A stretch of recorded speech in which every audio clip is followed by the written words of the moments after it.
We made it. We made it through all the drama of Holy Week. We made it through Maundy Thursday. You get extra points for sitting through that long service. That was my fault. You made it through Good Friday. You had some good food together. And now you're here. My guess is that some of you might feel a similar way as me. I have to confess that I'm pretty nervous today. You see, the thing is, I realized this morning I have never preached on Easter. Never. 7 years a priest, never done that, because everywhere I've worked, I've not been the priest in charge. So I looked for someone else to do it, but alas, you're stuck with me today. I guess that some of you feel a little bit nervous today, because my guess is that some of you might have been brought here by a loving family member against your will. Some of you might have been forced to put on very special clothes in anticipation of a photo that you won't take now. Can you hear the rain? Some of you have been brought here. Some of you came on your own. Some of you would rather be anywhere else in the world, and yet we gather this day to speak the story of resurrection, a story of God's love breaking into this world. And so it occurs to me, like it is on most Sundays, that I don't have a lot to tell you today, but my guess is that you have something to tell me. So my question for you today is, what did you make of this story? What does resurrection mean? What does resurrection look like? John? Someone could that your life. Okay, someone's coming back to life. Terrell? They did a double cheers. Okay. New life every day. New life every day. Derek? No, we'll talk about Zoe Jesus. Okay, we're still on God and Jesus. You're with us, Kenneth? No, I call it Lord of Jesus. Thank you, Kenneth. Who else? What does resurrection mean to you? Oh, come back for the day. Coming back from the dead? Who else? I saw a hand over here. Don't be shy. Coming back today. Okay. Hope, I heard someone say. It's refer to Jesus to a grieving and come back in life, he brings us clean. So when Jesus comes back to life, he brings us back to life. This day, new life. Lee.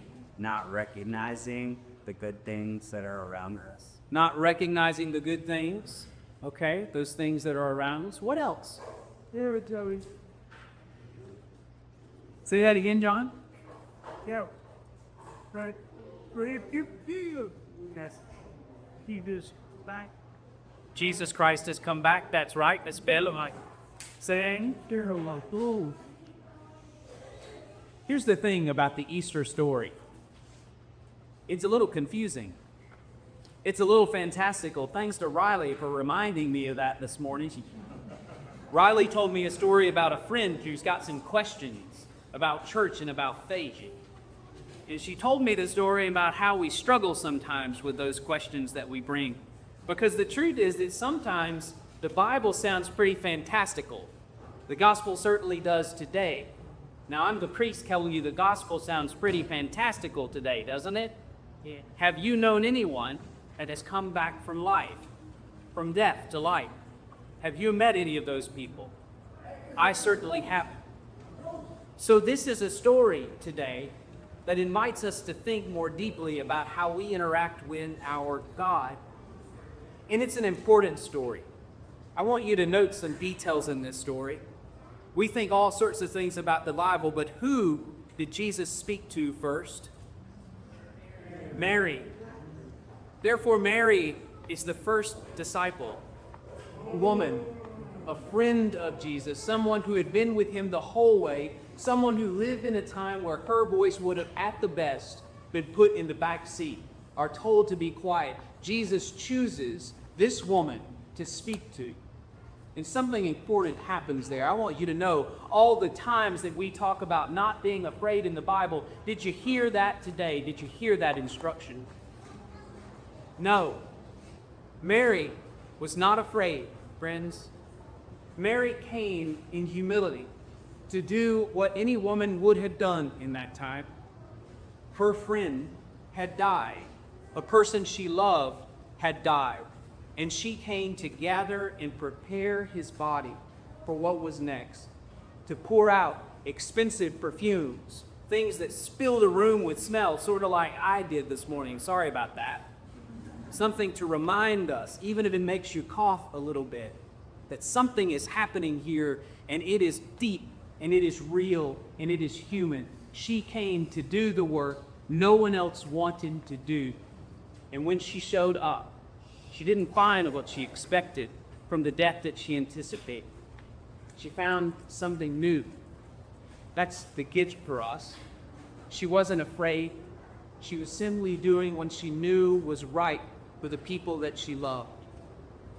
This week, actually Good Friday, I gathered with a few parishioners, I'm going to leave you unnamed, but thank you, who rode with me to a hospice to visit one of our parishioners, one of our friends, who died on Good Friday. And we gathered around his hospital bed and talked with him. We told stories of what we remember of Chris. We laughed. We prayed together. We anointed with oil. We gave communion. Tiny pieces of something much larger than ourselves. And then we waited. We stood sentry with that family around his bed. The last words Chris spoke, if you remember, was we had some good times. We had some good times. We waited with Chris there. Oh, what? So I ask you again, what does resurrection mean this day? What does resurrection mean to you in this moment? Where do you see it? Resurrection, friends, is a much larger story than something we could easily comprehend. But I know this week, on the backside of our Holy Week, that resurrection can look and sound like quiet in a hospital room. The machines finally stop beeping. Resurrection can look like outstretched arms to give a hug to a stranger as soon as that death breathes up. Resurrection can sound like a kind word, a memory, a laugh in the middle of the most tense moment. Resurrection can sound like people singing in a protest that you can change your mind to ICE agents that are trying to take our friends out of this country. Resurrection looks and sounds like so many things in this moment, in this world, for us today. Can you hear it? Can you see it? Do you know what resurrection is? Because Mary was not afraid. And that is because you shouldn't be afraid either. That's the story for us this day. That's what resurrection looks like in a story that continues, that didn't end in that tomb. But because Jesus rose, we have permission to continue telling that story. Amen? Amen. We have permission to move into that world that's around us, the scary bits of it, the parts that really terrify us, and bring something of hope and love, to bring resurrection in the darkest spaces of this world, to claim it without fear, to speak it out loud when no one else will, to sing it when we don't have the words, to hum it when we don't have anything to sing. We are the continuance of this story of God's love unfolding, and that's something that never dies. The Lord is risen.